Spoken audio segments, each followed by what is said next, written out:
In the spiritual world, these are known as the three core wants or needs, the things that we crave. I call these the three false gods that we worship, right? We don't feel too good. Let me worship the God of approval. Maybe if I get enough approval, I'll finally feel whole within. Approval, validation, recognition, acceptance. Think about it. You can audit your life. What are all the things you do for approval? Dressing a certain way, acting a certain way, living your life a certain way. How does this run you? How are you a slave to approval? The approval of my parents, I'm going to do this. The approval of society, I'm going to do this. The approval of my friends, the approval of strangers, I'm going to do this, live like this, be like this. And we think that we'll reach a point where when we get enough, we'll have made it. So this is why everyone wants to be famous. There's a big craving to be famous. Why? Because you think that if you're famous, and enough people know you and know who you are and approve of you, it's like you have this huge reservoir of approval. It's like, well, that's the max, right? If all the world approves of me, then perhaps if I get a little bit of disapproval, it won't affect me so much because I have such a reservoir of approval. And perhaps if the whole world approves of me, maybe that means I can finally approve of myself. Okay, but that doesn't work, right? The more you invest and worship this false god of approval, the more you are also affected by disapproval. So in reality, having this huge reservoir, that one little person who disapproves of you will hurt you a lot more than not having it to begin with. Okay? And beyond that too, if you think of the effects of fame, what does it really do? It just puts you in front of a lot of people. And society is not very nice to someone who they deem as famous. It's like, oh, they can take it. You'll see it in tabloids all the time. Different celebrities, like the horrible things they say about them. And it's like, yeah, they're celebrities. You know, even you read that, you're like, oh yeah, screw that person, whatever. They're a celeb, they have it all. They can handle. Okay, so this doesn't work. Why do we worship approval so much?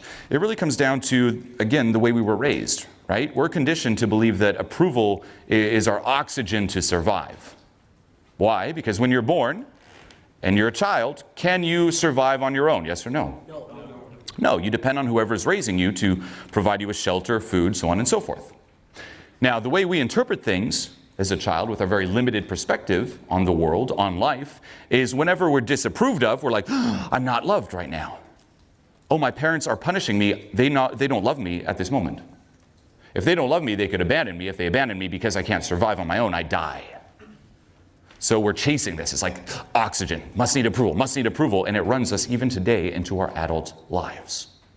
Okay, so this is key, and you will try to seek approval, validation, so on and so forth, either in a wide way, where it's like, get as many people to like me as possible, or in a deeper way, where it's just getting one person to really love you and devote everything that they have to you. People will take different approaches. Okay, but this is one of the ways that we try to affect that core, and it doesn't work. Okay, the next way is control. We're like, well, perhaps if I'm able to control everything in the world, other people, all the different outcomes in my life, maybe I can just finally feel at ease and make everything always just go my way, and I'll feel good and abundant and complete and whole. Does that work? No. Okay. The more you try to control things or control the world, on one hand, there's massive just denseness that comes with this, like the paranoia, like gotta control everything, control everything, control everything. And there's a deep assumption that life is against you, right? If I don't control everything, if I don't meddle with life, life will get me. And the more you try to control life, the more you're assuming that life is out to get you, right? Beyond that, you know that we live in a world of duality, and there's a certain pendulum swing that happens. Nothing's permanent. Everything's always changing, daytime, nighttime, for example. And by trying to control things, you're going against the flow of life, and you will always be disappointed. You're hanging on to certain things, and as life is changing, it just tears you up inside. And in the end, the things you're trying to control the most, what happens? They end up controlling you. So this doesn't work either. Now, quick audit. Who here would say that they're more on the false god of approval worshiping side? Raise your hand. What about the control side? Who here worships the false god of control? Interesting. Okay. You'll learn a lot about yourself. You can even, I do this in the morning. I listen to a morning meditation that I created. I listen to my own voice. I know how that sounds. And I'll go through this. I'll think about the day ahead, and I'm like, okay, where around today am I hanging on to approval? Is there any part of me that's like, ooh, what if this happens? What about that person? What if this person sees me? What if I get disapproved of? What if I don't get that validation, that recognition, that acceptance? And I'll do an audit. Then I'll also think about control. What about today am I trying to control? Trying to even control myself. Trying to control, how people perceive me. What do I really need to happen? And, I'm resisting this. I don't want that to happen. Okay.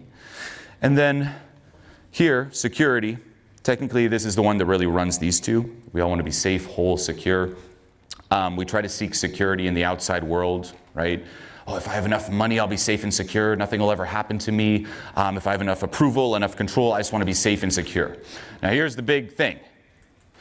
There is no such thing as being safe and secure in this world, right? Everything's always changing. There's that pendulum swing. And guess what? We all die.